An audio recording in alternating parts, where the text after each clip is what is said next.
નમસ્તે બાળમિત્રો, સ્વાગત છે તમારા પ્રિય. આજે આપણે સાંભળવાના છીએ એક એવી વાર્તા જે આપણને શીખવે છે કે કરતાં બુદ્ધિ વધુ શક્તિશાળી હોય છે.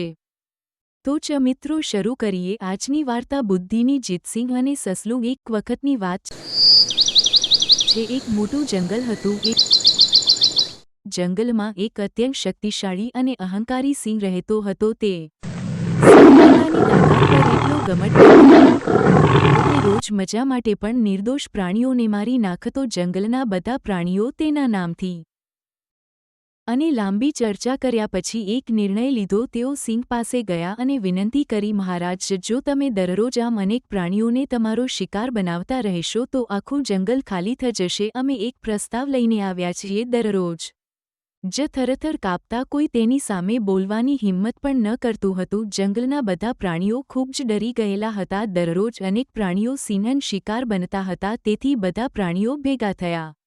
એક પ્રાણી તમારી પાસે જાતે આવશે, તેથી જંગલમાં અનાવશ્યક હત્યા બંધ થાય અને તમને તમારું ભોજન પણ સમયસર મળી રહે. સિંહને આ વાત ગમી, પણ તેની અંદરનો અહંકાર હજી હતો. સિંહ થોડું વિચારીને ગર્જના કરીને બોલ્યો, બરાબર, તમારો પ્રસ્તાવ મને માન્ય છે, પણ યાદ રાખજો, જો કોઈ દિવસ એક પણ પ્રાણી મોડું આવ્યું તો આખો જંગલ મારા ગુસ્સાનો શિકાર બનશે. આ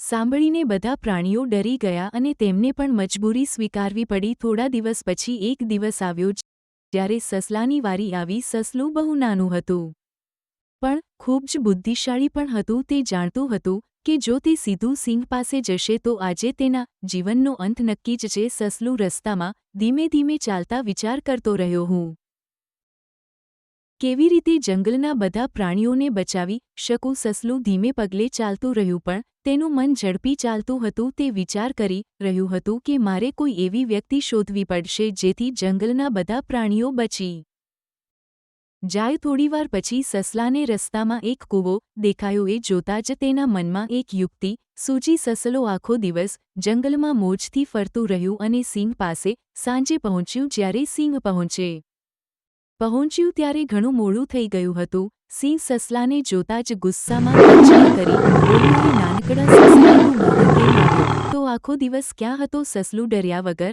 નમ્રતાથી બોલ્યું, મહારાજ, હું સમયસર આવી રહ્યો હતો, પણ રસ્તામાં એક બીજો સિંહ મળ્યો. તે કહેતો હતો કે આજ જંગલનો સાચો રાજા એ છે, તમે નહીં. આ સાંભળતા જ સિંહનો અહંકાર ભભૂકી ઉઠ્યો. તેની આંખો ગુસ્સામાં આગની જેમ ભભગત હતી. સિંહ બોલ્યો, શું મારા જંગલમાં બીજો સિંહ? મને ત્યાં લઈ જા, હું તેને હમણાં જ પાઠ ભણાવું. સસલું સિંહને કૂવા પાસે લઈ ગયું અને બોલ્યું, મહારાજ, એ રહ્યો એ સિંહ.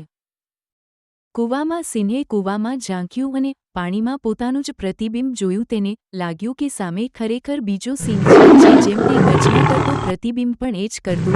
ગુસ્સામાં આવીને સિંહે વિચાર્યા વગર કૂવામાં જંપ લગાવ્યો અને એ જ ક્ષણે તે પોતે જ પોતાના અહંકારનો શિકાર બની ગયો. સિંહના નાશ પછી જંગલમાં ફરી શાંતિ છવાઈ ગઈ. બધા પ્રાણીઓ ખુશ થઈ ગયા અને સસલાને આદર આપવા લાગ્યા. નાનકડું સસલું જંગલનો હીરો બની ગયું. આ દિવસ પછી જંગલમાં બધા પ્રાણીઓને સમજાઈ ગયું કે સમજ અને બુદ્ધિથી મોટી સમસ્યાઓનો ઉકેલ લાવી શકે છે અને અહંકાર અંતે વિનાશ લાવે છે. મિત્રો, આશા છે કે તમને આજની વાર્તા ગમી હશે અને કંઈક શીખવા મળ્યું હશે.